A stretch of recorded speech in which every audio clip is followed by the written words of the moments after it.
વડાપ્રધાન નરેન્દ્ર મોદીએ જમ્મુ કાશ્મીરના ગાંદરબલમાં ઝેડ-મોડ ટનલનું ઉદ્ઘાટન કર્યું. શ્રીનગર લેહ હાઈવે NH1 પર બનેલી 6.4 કિલોમીટર લાંબી ડબલ લેન ટનલ શ્રીનગરને સોનમર્ગથી જોડશે. હિમવર્ષાના કારણે આ હાઈવે 6 મહિના સુધી બંધ રહે છે. ટનલ બનવાથી લોકોને દરેક હવામાનમાં કનેક્ટિવિટી મળશે. અગાઉ શ્રીનગર લેહ હાઈવે પર ગગનગીરથી સોનમર્ગ વચ્ચે 1 કલાકથી વધુનો સમય લાગતો. આ ટનલના કારણે હવે આ અંતર 15 મિનિટમાં કાપી શકાશે.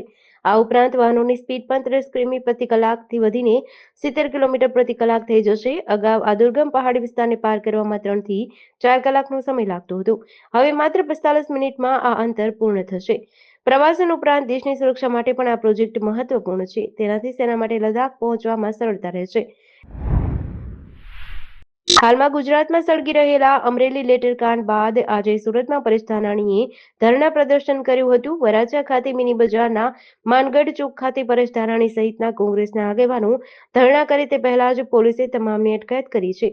પોલીસે વહેલી સવારથી જ ચુસ્ત બંદોબસ્ત ગોઠવ્યો હતો. વગર મંજૂરીએ ધરણા કરવા આવતા પોલીસે પરેશ ધાનાણી, પ્રતાપ દુધાત સહિત 40 થી 50 કોંગી આગેવાનોની અટકાયત કરી હતી. મોડી રાત્રે જિલ્લા પોલીસ વડા સંજય ખરાતે લોકલ ક્રાઇમ બ્રાન્ચમાં ફરજ બજાવતા 3 પોલીસ કર્મીઓને ફરજમાં બેદરકારી બદલ સસ્પેન્ડ કર્યા હતા.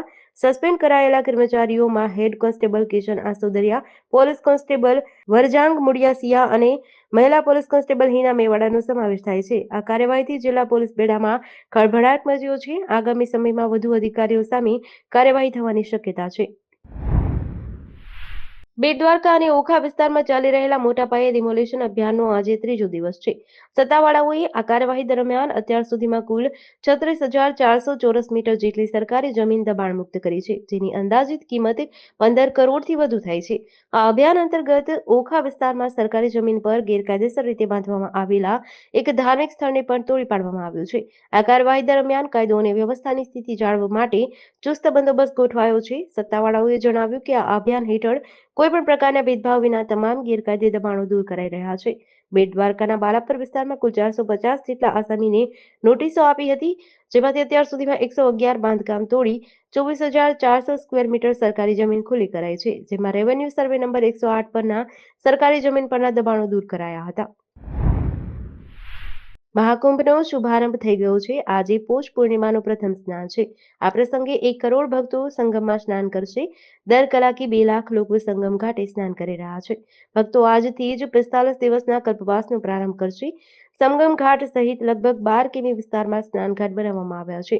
સંગમમાં પ્રવેશના તમામ માર્ગો પર ભક્તોની ભીડ છે. મહાકુંભમાં વાહનોનો પ્રવેશ બંધ કરાયો છે, જેના કારણે ભક્તો 10-12 કિલોમીટર ચાલીને સંગમ પહોંચે છે. 144 વર્ષમાં દુર્લભ ખગોળીય સંયોગમાં મહાકુંભ યોજાઈ રહ્યો છે.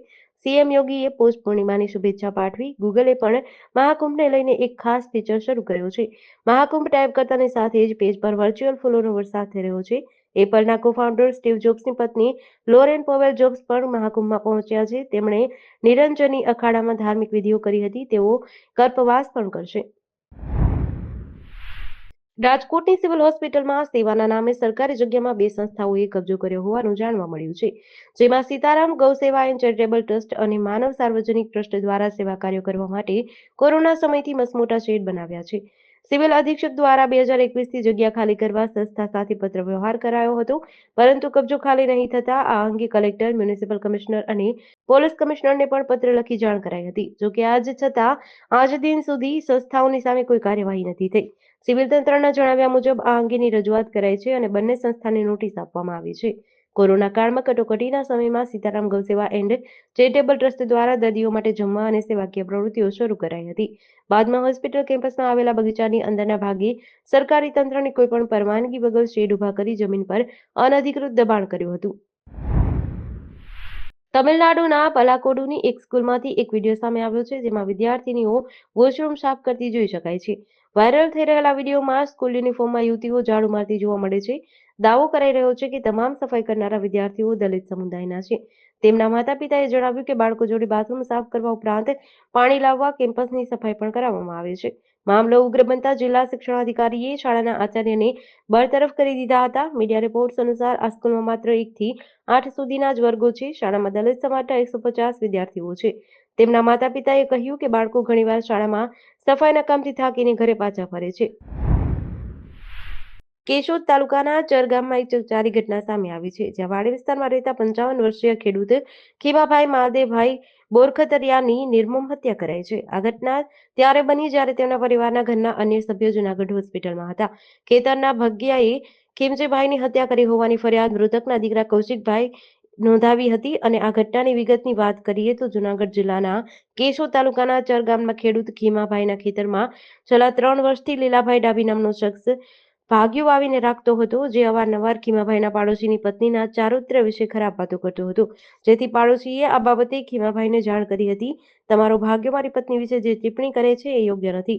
લીલા ડાભી ઘરે આવ્યો, જેથી ખીમજીભાઈની પુત્રવધુ ઘરમાં હતી ત્યારે બહારથી દરવાજો બંધ કરી દીધો અને તીક્ષ્ણ હથિયાર વડે ખીમાભાઈની હત્યા કરી ફરાર થઈ ગયો હતો. વલસાડ જિલ્લામાં ઉત્તરાયણના તહેવાર પહેલા પોલીસે મોટી કાર્યવાહી કરી છે. જિલ્લા પોલીસ વડા ડોક્ટર કરણરાજ વાઘેલાની સૂચના મુજબ ભિલાડ પોલીસે સરીગામ વિસ્તારમાં દરોડો પાડી ગાંજાના વેચાણનું નેટવર્ક પકડી પાડ્યું છે. બાતમીના આધારે ભિલાડ પોલીસે સરીગામના વૃંદાવન પાર્ક સામેના ખુલ્લા મેદાનમાં છાપો માર્યો હતો. આંબાના ઝાડ નીચે બેસીને ગાંજાનું છૂટક વેચાણ કરતા 24 વર્ષીય અજીતભાઈ ઉર્ફે કચુઆ રામયજ્ઞ યાદવને પકડી પાડ્યો હતો.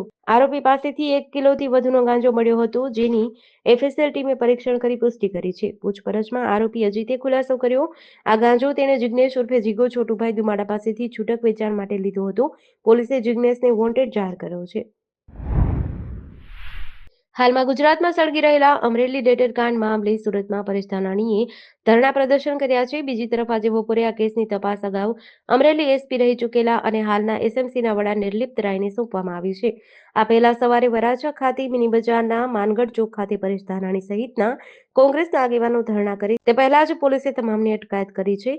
પોલીસે વહેલી સવારથી જ ચુસ્ત બંદોબસ્ત ગોઠવી દીધો હતો. વગર મંજૂરીએ ધરણા કરવા આવતા પોલીસે પરેશ ધાનાણી, પ્રતાપ દુધાત સહિત 40થી 50 કોંગી આગેવાનોની અટકાયત કરી છે. મોડી રાત્રે પોલીસ વડા સંજય ખરાતે લોકલ ક્રાઇમ બ્રાન્ચમાં ફરજ બજાવતા 3 પોલીસકર્મીઓને ફરજમાં બેદરકારી બદલ સસ્પેન્ડ કર્યા હતા.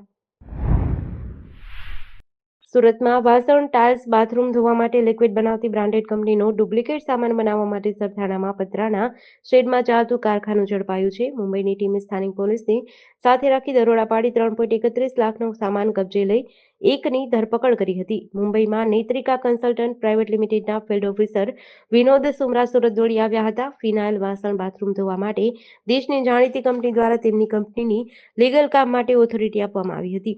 આ ફિનાઇલ કંપનીના નામ, સ્ટીકર અને કેનમાં હલકી ગુણવત્તાનો સામાન પેક કરી બજારમાં વેચવામાં આવતો હોવાની ફરિયાદ મળી હતી.